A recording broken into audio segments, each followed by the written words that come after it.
Kontroversial adalah rumah tanpa DP. Rumah dengan DP 0 rupiah. Rumah dengan DP 0 rupiah. Rumah dengan DP 0 rupiah. Oh, ada lagi kalau slide OKOC. Ini OKOC, ini rumah dengan DP 0 Ya. rupiah. Di mana rumah dengan rumah tanpa DP bisa dibangun di Jakarta?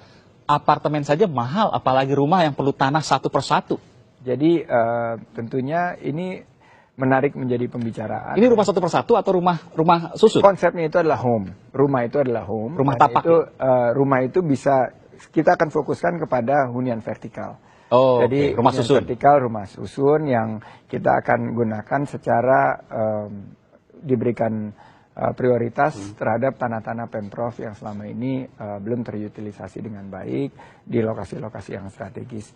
Nilainya sekitar 300 sampai 350 juta. Diperuntukkan bukan seperti kita-kita ini, apalagi ini lucu nih.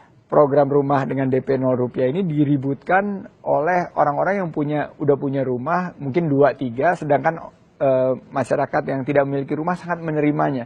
Dan kita sekarang sudah mendapat legal opinion dari sebuah firma hukum bahwa ini bisa dilaksanakan tanpa berbenturan dengan berbagai kebijakan yang lain. Rumah itu berupa rumah susun kayak apartemen lah gitu ya. Rumah hunian. Rumah susun yang kemudian harganya 350 sampai 400 juta.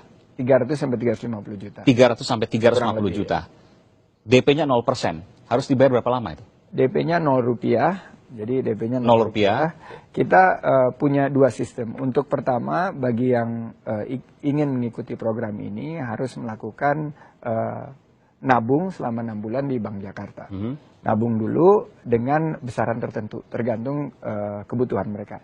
Jadi ini bukan artinya DP-nya 0, tapi Pemprov akan memberikan bantuan dana talangan untuk kebutuhan DP-nya. Setelah itu bisa mengikuti program. Oh, jadi lewat banknya bukan 0, lewat bukan banknya 0. ditalangi dulu oleh Pemprov. Oleh karena itu ada kalau mengatakan bahwa BI tidak mengenal ada DP 0% atau 0 rupiah untuk rumah, maka tidak berlaku lagi karena DP-nya ditalangi oleh Pemprov. Ya, karena di dalam peraturan BI yang sama tersebut, di poin berikutnya adalah dikecualikan. BI akan memberikan pengecualian kepada program yang dilaksanakan oleh pemerintah pusat maupun pemerintah provinsi berkaitan dengan memberikan akses perumahan kepada Oke, saya bicara agak spesifik, boleh ya? Boleh. Kalau dengan gaji UMR misalnya 3,5 juta rupiah, harus mencicil 300 sampai 350 juta rupiah. Berapa tahun, Mas Andi? Jadi gini, ini lebih diprioritaskan kepada yang memiliki gaji antara 5 sampai 7 juta.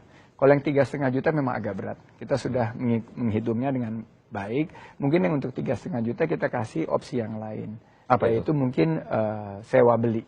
Jadi mereka menyewa untuk jangka waktu tertentu dan di situ ada program nanti opsi terakhir untuk mereka mengkonversi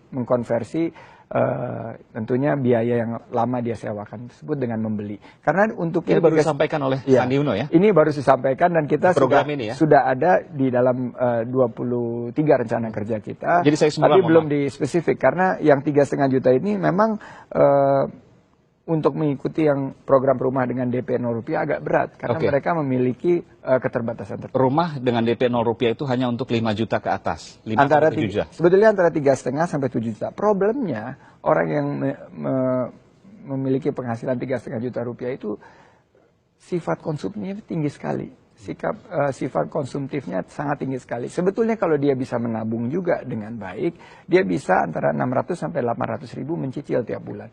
Tapi karena kebutuhan hidupnya tinggi dan sekarang ada pulsa dan segala macam, dari hasil kajian kita mereka tidak bisa mencukupi untuk melakukan cicilan tersebut. Ya, jadi untuk yang 3,5 juta akan disewakan, nanti bisa beli kalau seandainya tingkat ekonomi naik. Ya. Tapi untuk 5 juta sampai 7 juta bisa memiliki rumah susun itu. Rumah dengan DP 0. Rumah dengan DP 0 rupiah.